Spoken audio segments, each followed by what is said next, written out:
What's up, man? It's your big brother K Reno. I want to shout out to my homie Kofi from Kofi's Universe. Y'all make sure to subscribe to his channel and support everything he got going on because he be dropping that knowledge. Yeah!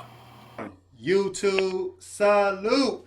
King Kofi back here again with another interview. Man, we have a legend, a hip hop legend, might I add. Let me correct myself. This rapper MC right here, man, he brings back childhood memories. If it wasn't for my sister, she put me up on him at a young age, and I just remember hearing him the first time on with Gangstarr. Then when I first bought his first album, The Sun Rises in the East in 1994, I was mesmerized. Like, wow, like this is just a classic. And then he dropped another classic in 1996, Wrath of the Math. You know, straight hip hop. As at the time when hip hop was at its pinnacle. And then he dropped other albums in 1999, Heroes for Hire, 2003, Divine Design, 2007, Still Rising, in 2014, The Hammer.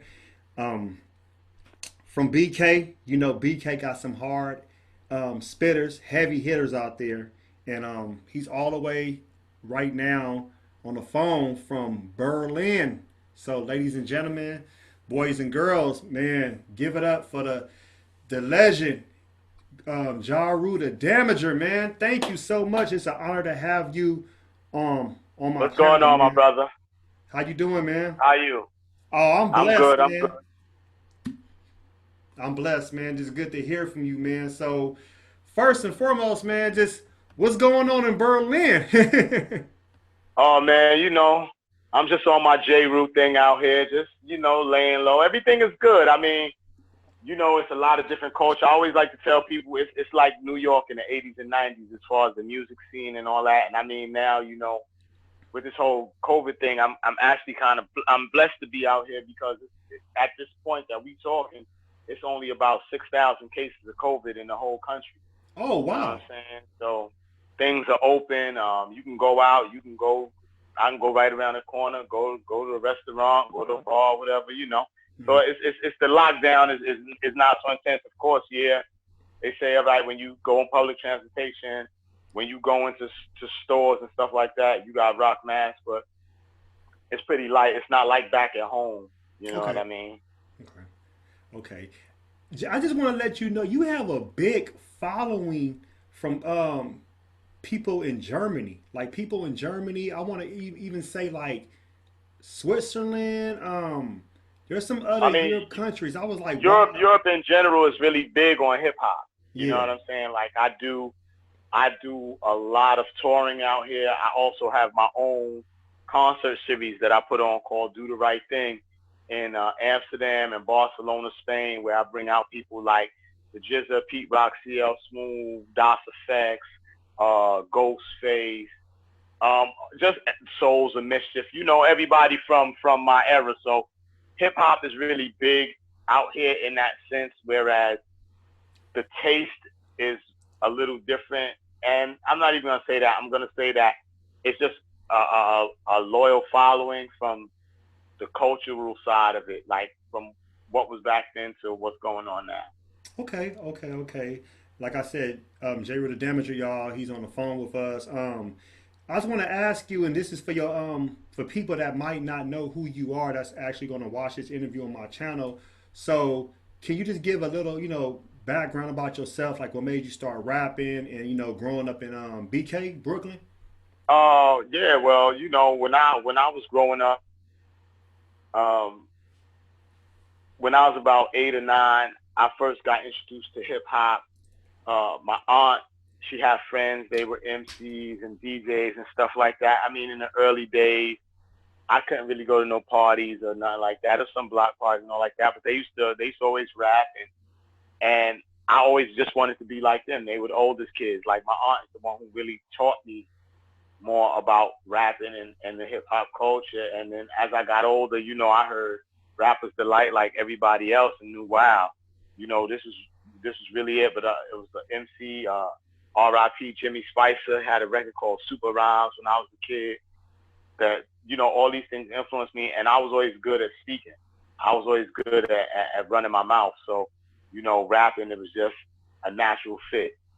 And then, so I was doing it for a long time as I was growing up and in high school and rapping on the corner and beating on the garbage cans.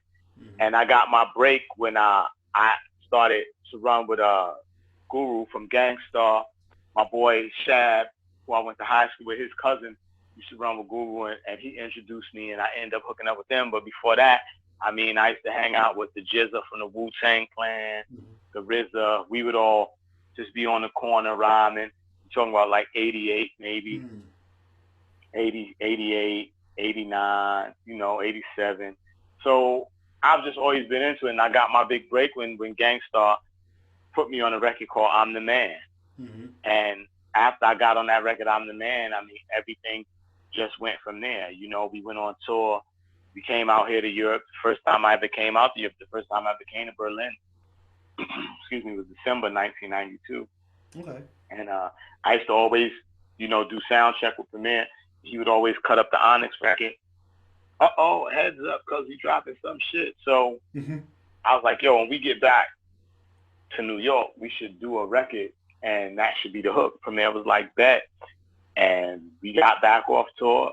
We put the record together, and it became Come Clean, which was the first single that I ever did.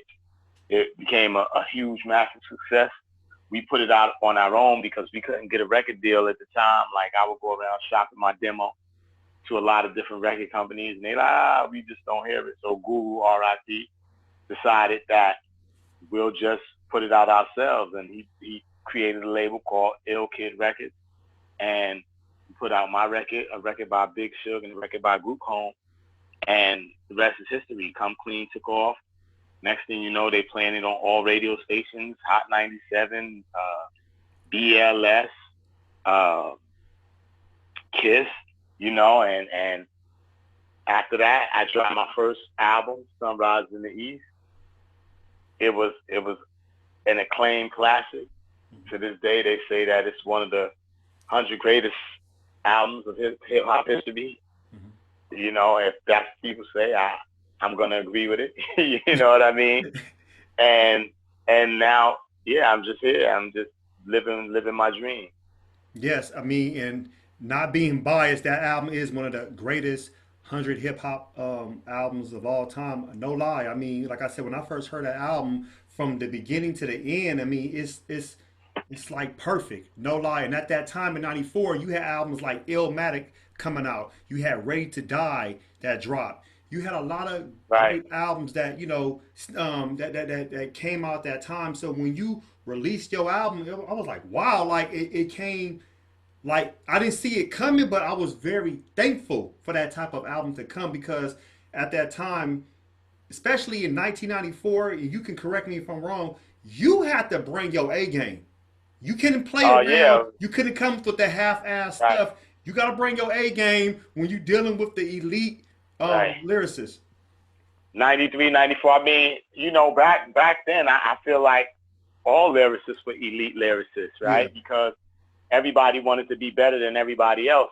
We talk about Illmatic, but I was actually in the studio with Nas when he did Illmatic, because DJ Premier, who produced my album, produced a lot of the tracks on Illmatic. And he used to come get me. We used to go get Nas, and we would sit down. I would roll up some trees, and Nas would write the rhymes. From there, would do the beat. And, you know, I did that almost every single night. So I heard Illmatic in its conception, you know, and Ready to Die, and Biggie, you know, that was my man. And Premier did a few of his joints as well. And I knew, you know, everybody's got heat. You know, you gotta have heat. And the thing is, nobody wanted to be like anybody else. Like nowadays, I feel like it's cool to be like somebody else, or to sound like somebody else, to rap like somebody else, because it's a different time, and it's just what it is, right? In my time, it was the opposite. It was, you couldn't sound like somebody else. Like, that could actually lead to a fist fight or somebody getting shot. You know what I'm saying? Because you sound like me. You stole my style. That's when style meant something. When it had value, because we didn't have anything else. I think nowadays because we have so much and people are becoming millionaires from rapping and this and that they just care about the physical aspects of what they can get. Mm-hmm. But we were poor kids from the hood, so our style meant everything. Yeah. You definitely right. Talk to me about that time, like just in the '90s, like you said, when you first dropped "The Sun Rises in the East." Having that album come out, like I said, you got so much praise, not just in the vibe and the source, but from so many hip hop artists, East Coast, especially out here in the West Coast. People was bigging you up, like, "Yo, that he's a monster on that microphone." I think, real recognize real. Yeah. And like I said, at that time, it was all about skill. It was all about style. It was all about being unique. And what I was doing was unique. Just like a lot of brothers out there was doing stuff unique. Back then, there wasn't even really no East Coast and West Coast thing. That came later. You know what I mean? It was just hip hop. You know what I'm saying? It was just rap. So everybody we was all listening to what was that next new thing, what was that fly new flavor, and that's all it was. Just like it was so many dope records that came out that year and subsequent years that it's hard to count, and not just from New York and not just from Cali, but from Texas, but from Detroit, but from wherever, and we all had our ear to the ground listening to see what was fly, so that we could try to make something flyer. Okay. And as far as you being influenced, like, were there any like heroes or like scholars when you was like, coming into the rap game, even now, right now, that you actually know that this they kind of like put you in a position, like, these people like helped me with my thought pattern. Sure. Yeah.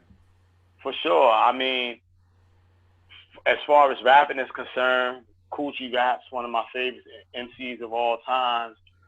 Curtis Mayfield, Bob Marley, Frederick Douglass, right? Because the way he spoke and his position on life as being a black man, being an ex-slave. Yeah. So it's so many different people. X-Clan, I love their style.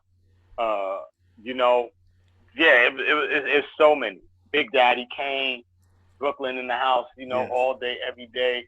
It was just so many. EPMD, like it was so many. Right, and that's the beauty of it. I had so many things to pull from, so many. I feel like, and this is the old man in me talking, but it is what it is. We had less access back when I was growing up. We didn't have the internet. We didn't have YouTube. We didn't have Spotify. So we were exposed to a variety of things in a variety of ways, depending on who our parents were and what kind of cultures, what neighborhoods we grew up in. Now everybody is just exposed to everything. And I think that you kind of defined who you were a little differently back then, because you wanted to take all of these different elements that were so unique to you and your point of view and, stuff like that. So that's where I got my influence from, all those different people. I'm saying all that to say I got my influences from a variety of places, music and non-music related. Yes. Frederick Douglass, probably the greatest orator in the 19th century by far. Dig it. Yeah. You know what I'm saying? Dig it. Like, yeah. Marcus Garvey, Honorable Drew Ali. Like, it's so many different people. Malcolm X, Martin Luther King, Fred Hampton. It was just different back then for me, Yes. Are there any current any books you're currently reading right now or revisiting? I mean, I'm constantly reading every day. I don't like to talk about what I'm reading too much. Okay. That's private. You know what I'm saying? No, that's fine.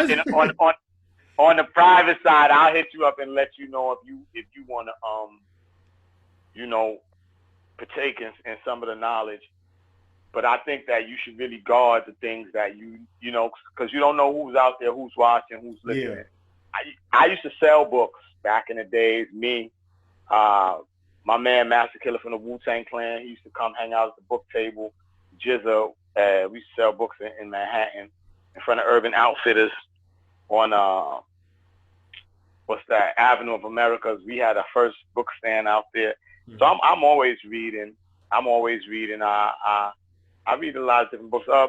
A book I could tell you, it's a book called The Wisdom of Ptahhotep. I like to read it. It's supposed to be the oldest book in the world, right? So it's like a 30-page book.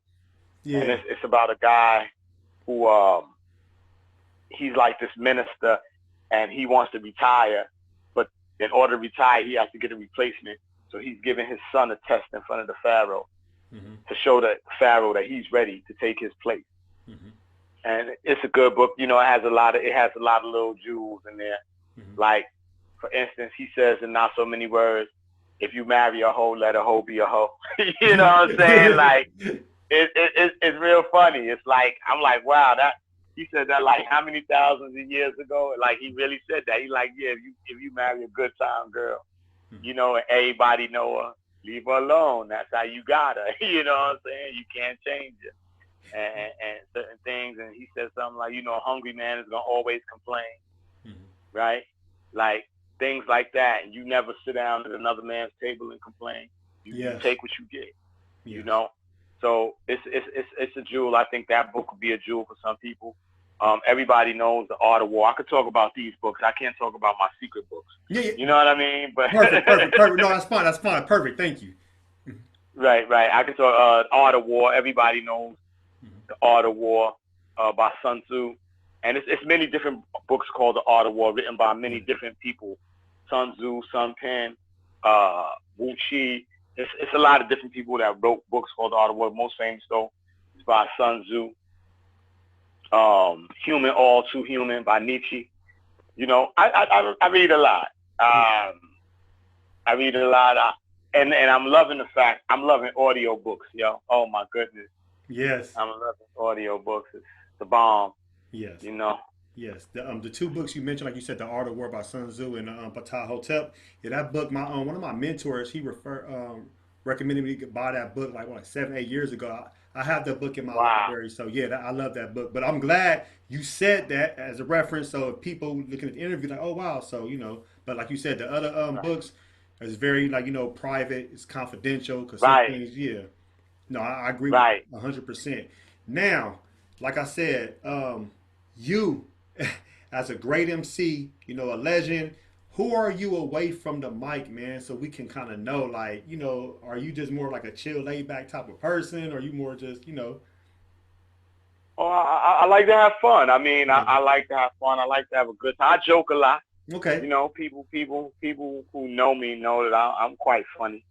You know what I mean? I'm a comedian. I'm working constantly on. I'm just 100% me. It's hard to say. When a person say, "How are you?" It's really hard to say, but I'm easygoing. Let's put it that way. I'm easygoing, but I'm not really into. I have a low tolerance for BS. You know what I mean? Even though I'm not gonna flip out or nothing like that, because I'm older now, right? I'm patient. Yeah. I'm not what I was as a youth, but I'm laid back. I'm a nice guy. I believe that you should treat everyone with courtesy and respect. Yes. So I do that all the time in all my encounters. Even people who sometimes you feel like are not deserving of that respect. But you get what you give. So I always give respect and show love. And that's it. That's me. I'm all about love. Peace, love, and happiness. That's right. Peace, love, and happy. That's what I'm talking about right there. Speaking of just being happy, being in a great state of mind. I'm happy, like I said, once again, you're doing this interview with us, and thank you again. You got people around the world, of course, not just in the United States, Europe, Ghana, Kenya, Tanzania, South Africa, the UK, Barbados, Brazil. Those are some of the top countries that actually follow me on my channel. So I just wanted to let you know. And those are all places that I've been. Like, you know what I'm saying? Like, well, most of them. I've been to South Africa, Brazil. My dad was actually born in Barbados. Oh. My grandma, she got people from the Bahamas and all that. I actually got relatives out there. So I've been to most of the UK. Big. My dad actually grew up in the UK. So, yeah, like my family is like from all over the place. Like my granddad, my father's dad was born in Cuba.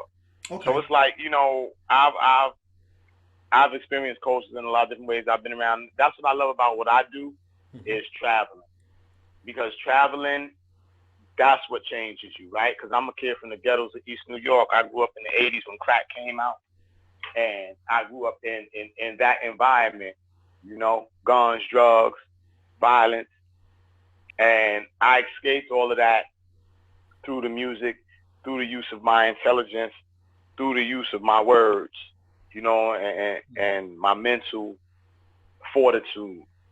So traveling, when I first traveled, that's why I always have to shout out my man Guru R.I.P. When I first got a chance to first come out to Europe in 1992, it changed my life, right?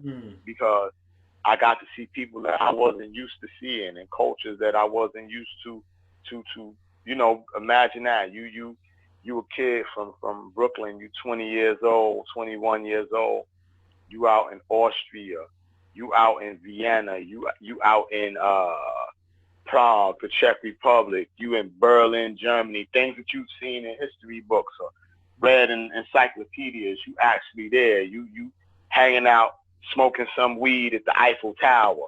You know, you like, oh, yo, we at the Eiffel Tower, yo. You know, like things that seem so far from you when you in the ghetto, right? These things seem so far away, like, but they right here. You know, they 6 hours away. You know what I mean? Or 12 hours if you on the West Coast. So yeah, traveling is what it's all about. So, you know, that's why when you asked me to do the interview and I told you I hook you on my people to do it, is because I appreciate brothers trying to expand their mental in all forms of fashion, and it's up to each of us to be a part of that, right? So if I can help you in that way, then I'm gonna say, all right, boom, let's do this, and let's help you grow, right? So that we can all grow, because we need each other generation by generation. Thank you, and like I said, I appreciate you so much, and thank you again. Not just, I know when you released your albums back in the day, you, like I said, you one of the artists, you artists that inspired me. No, for real, like that, it means a lot to me, because you know when you young and you in middle school, getting ready to go to high school, you know everybody is going through something in life. So even I remember putting your album, kind of actually it was stimulation. So like I said, I say thank you. I really appreciate that, because I know people, you know, like y'all in the position of you hear it, but at the time, I always tell people you never know what somebody was going through in that time, and that one song probably just changed their whole, you know, perspective about life.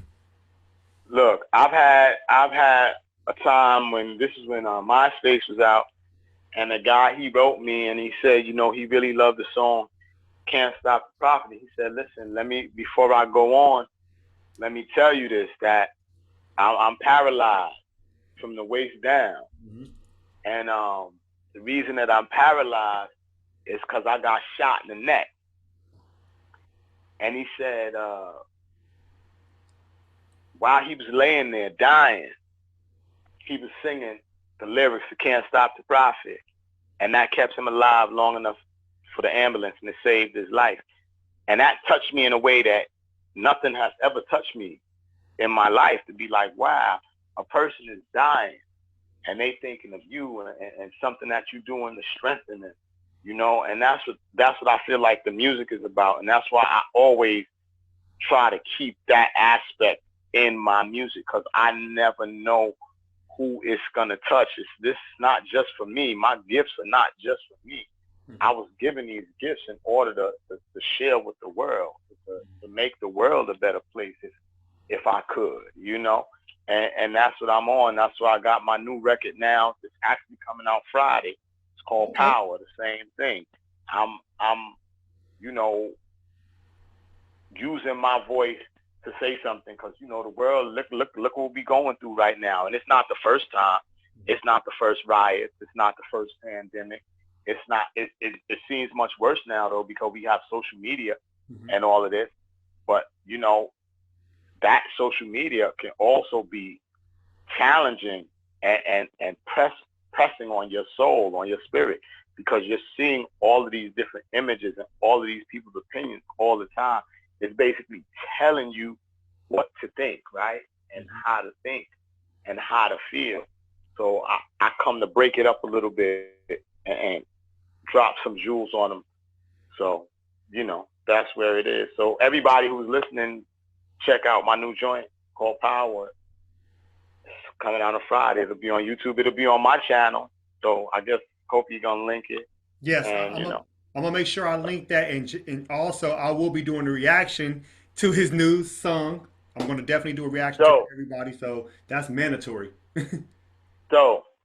Yeah, so Dope. like I said, anything I can do on my end besides reaction, reviews of your music, promotion, brothers, please, I have no problem doing that, because you bless me, I bless you back. I'm all about reciprocity. You on the team, baby brother. Don't that's it. You on the team. No, you part of the army. That's it. You can't get away now. So thank you. Thank you. Be prepared to hold your brother down and go into war. You know what I mean? No doubt, no doubt, no doubt. What do you think about the current state of hip hop right now? I'm gonna say it's different. I mean, and like I said to somebody earlier, the state of hip hop as a culture is okay. The music part, see, what we talk about when we talk about hip hop, we talking about the business end of it, right? We talking about just the music. Because I'm hip hop, and as long as I'm alive, my culture survives with me, and others who feel that way. I think that things are just different, and the business part of it has been manipulated so that we're not teaching each other anything, and we're not using our positions of power to make change. Because think about it, Kofi, hip hop is the biggest music in the world. It's the biggest movement. It's making people the most money. So how come the people who created it are starving and in the street chanting Black Lives Matter? You understand what I'm saying? Like, that doesn't even make sense. That we have the illest creation, the greatest creation, but it has been taken and manipulated now that we just use it to get other people rich and to constantly destroy each other. How sad is that? Yeah. Yeah, you're right. You're definitely right about that. And I'm glad you gave me, your insight about that too, because I always, love to hear about how, the artists feel, especially, right. They see it now, not the new artists, but the OGs, the pioneers. I always care about how they feel. Right. Because and this is the thing, not to cut you off, I'm not bashing the youth. Yeah. You understand what I'm saying? Like, they doing what they doing because that's what they know. That's what we all do as youth, right? I did the same thing. I did what I knew. It's been manipulated so that they don't want to pay attention to us and call us old heads. And it's not, because now you can't benefit from my knowledge. They want you separated from me, right? They don't want me putting you on the game. Yeah. They want you fresh and green and thirsty for that bread, and you're gonna get the bag and all that. Because then they're going to manipulate you and they're going to use you. And then when they're done using you, they're going to just toss you out. It's crazy how more rappers be getting killed nowadays than like when I was in the streets. You know what I'm saying? Like, and we was in the streets for real. Like, dudes getting killed over nothing. Like, over rapping, So, hey, it's different times. But like I said, I'm not bashing the youth. God bless the youth. And I'm here for the youth. You feel me? I'm not going to agree with everything that they're doing, because I can't. Not in my right mind, not as a grown man, not as an educated individual. But what I can say is that I'm here for the youth, and I'm still here to impart my lessons on them and hope that they know, because, the old generals, we need the young soldiers. Yes, most definitely. Like I said, we have a job. I mean, I have a job. I'm still young, but at the same time, though, there's a lot of young men. I have mentees that's under me, and I always tell them I'm still learning from y'all, because, iron sharpens iron. So. Right. 100,000%. And that's the thing. See, and this is what happens with older and younger generations. The younger generations benefits from the older generation experience, right? Mm-hmm. And the older generation experiences from the younger generation's outlook on life, their way to think new and see new things. So it keeps you from getting stale, right? Like you said, we keep each other sharp. And that's why they created this divide. Mm-hmm. So that we not sharp. We hate everything that you do, and the youth say, oh, y'all niggas, oh, man. You know what I'm saying? Y'all don't know nothing, man. What you know about the world? I got 1 million followers on Instagram, you know? Mm-hmm. So. Yeah, you 100% right. I only got a couple more questions, left, and because I know it's late over there where you at. I'll let you go, but it's 8:30. And I ain't gonna do nothing but get on more work. You know what I'm saying? Got to send my email list out and do type of stuff that you do when you run your own business. Oh yeah, most definitely. One question I was going to ask you is how you feel about the protests and the racial inequality, going on in the U.S. right now. Well, I mean, like I was saying earlier, protests. Look, this ain't new. Mm-hmm. The Watts riots, mm-hmm. The Chicago riots, mm-hmm. The L.A. riots, the riots where Martin Luther King got killed. Right? Yeah. It ain't new. What I feel is that a lot of the companies and all those types of stuff. Yeah, everybody's throwing up Black Lives Matter on they Netflix and the Nike and this and that, but I think that's just to appease people. I think that we not getting at the real core of why things are happening, and that's the financial disparity and the huge gap between the finances, the socio-economic standing, that we don't really have any power because we give all our power away as soon as we get it, and that power in a place like America, right, a capitalist society, it's about capital. If a society is called capitalist, that means it's about capital. Mm. And you don't got no capital in a capitalist society, then you don't got no power.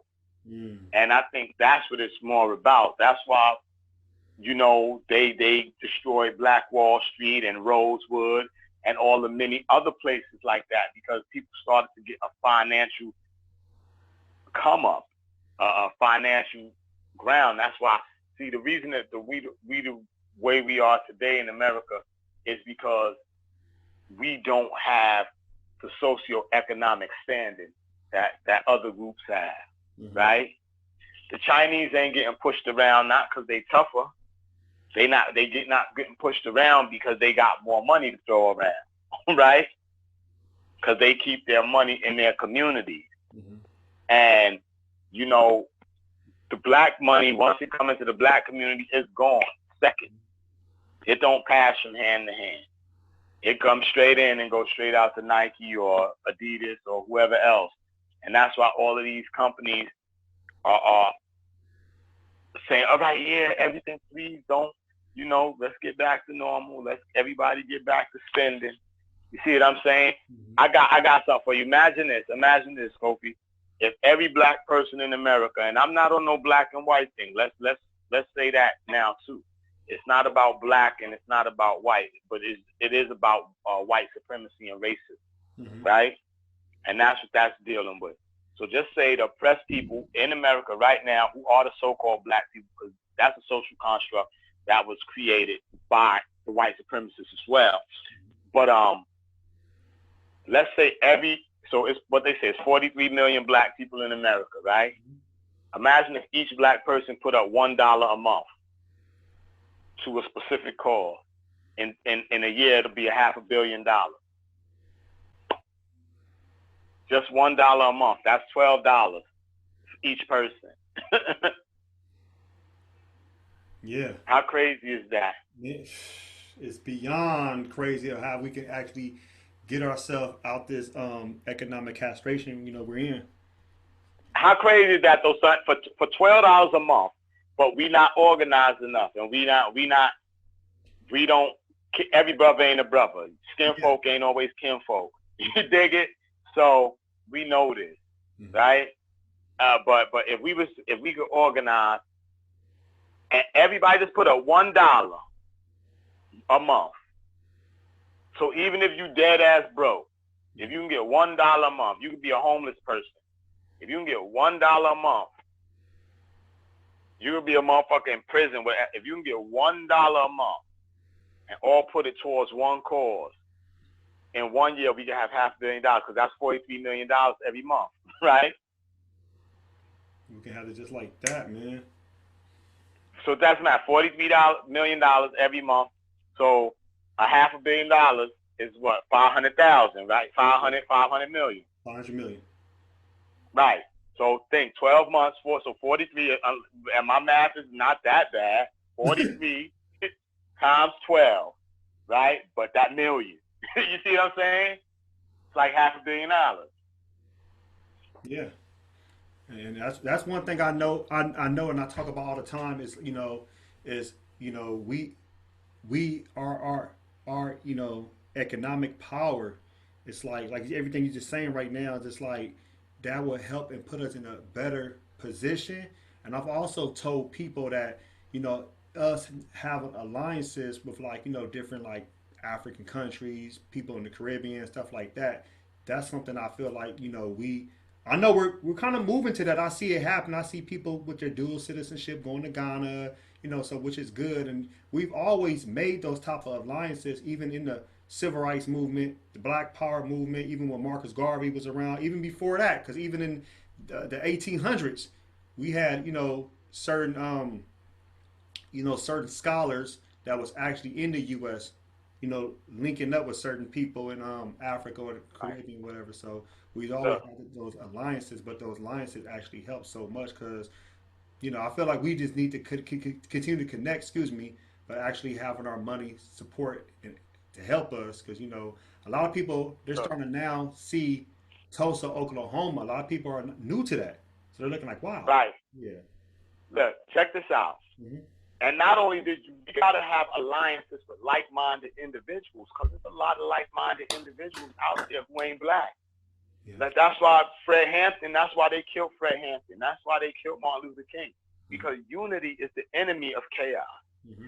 If see, it's all about the have and the have-nots. It's not about rich and poor. It's about that 1%.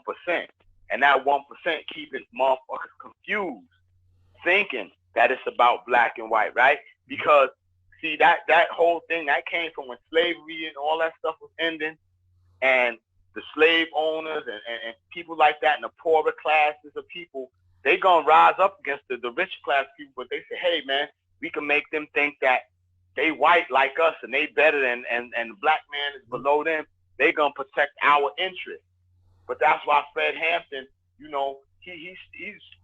they were part of the original Rainbow Coalition, not that Jesse Jackson thing, but it was the Black Panthers, the Young Lords, the Young Patriots who were white boys, the Brown Berets. They were hillbillies and everybody, but they were knowing that we the proletariat. We the ones who are oppressed by we the working class. And it's an oppressive class that's above us. And people gotta unite and say that because, I know that we are so caught up on our blackness, but you more than your blackness. Just like a Chinese person is more than their Chineseness or whatever. You are who you are human being above all things. All human beings came from us. You see what I'm saying? So these are all your children and ancestors and cousins, and it's the power that creates this separation. It's the greed of men that creates this separation to make people use people and do all that kind of craziness. And I think, it's horrible, but we're going to get past it. And right now, the way it is, white supremacy is the biggest, most powerful form, really the only form of racism in the world, in my opinion. And we have to get past that. And, we think about, when you think about white supremacy, you think about black and white and all, because we from America. But think about all the countries that they done ran through. You understand what I'm saying? And subjugated the people. Vietnam, India, how many different places? Congo. They don't just do it. They just don't do it to us. Yeah. See what I'm saying? They just don't do it to us. Yeah. They do it to everybody. Yeah. And we got to realize that. Yeah, colonialism, you know? Was a global disease. It was a plague. Dig it. Yeah. Dig it. They didn't just do it in Africa. Mm-hmm. You see what I'm saying? They ain't just do it in Africa. Mm-hmm. We just face the biggest brunt of it now because we live in the nation that has prospered the most from it. Yes. Because all of these countries prosper from it. The Netherlands, the UK, but America has just become something else. You see what I'm saying? They went and wiped out a whole people that was there before them, the natives. Wiped them out. You talking about pandemics. They gave them smallpox with blankets and yes. things like that, you know? So this ain't new. But listen, brother Kofi, I got to make a move, man. Yeah, man. I was about to end it anyway. I appreciate that. Please let everybody know your social media platform username so we can definitely. Oh, yes, sir. Yeah. So my Instagram is JeruTheDamaja. My Instagram, that's my Instagram. My Facebook is facebook.com/JeruTheDamaja. That's /Jeru The Damaja. My YouTube is youtube.com/Jeru The Damaja1. But I'm sure you'll put all these links in there in the description. Yeah, so that they can go see and not have to worry about spelling it out. Yeah. I'm going to put all the links in the description for everybody so that everybody can follow you. I just want to say thank you again. I appreciate the knowledge, the wisdom you gave, not just me, but to everybody. And you can always, anytime you want to come, use my platform to promote something, brother, I'm going to make sure I do that for you. New single dropping this Friday. Reaction will be on my channel about that. We're going to definitely do that for you, man. And more. Thank you, my brother. One love. Stay up. And, be safe, power to the people. And all that, and speak truth to power. Always. All the time.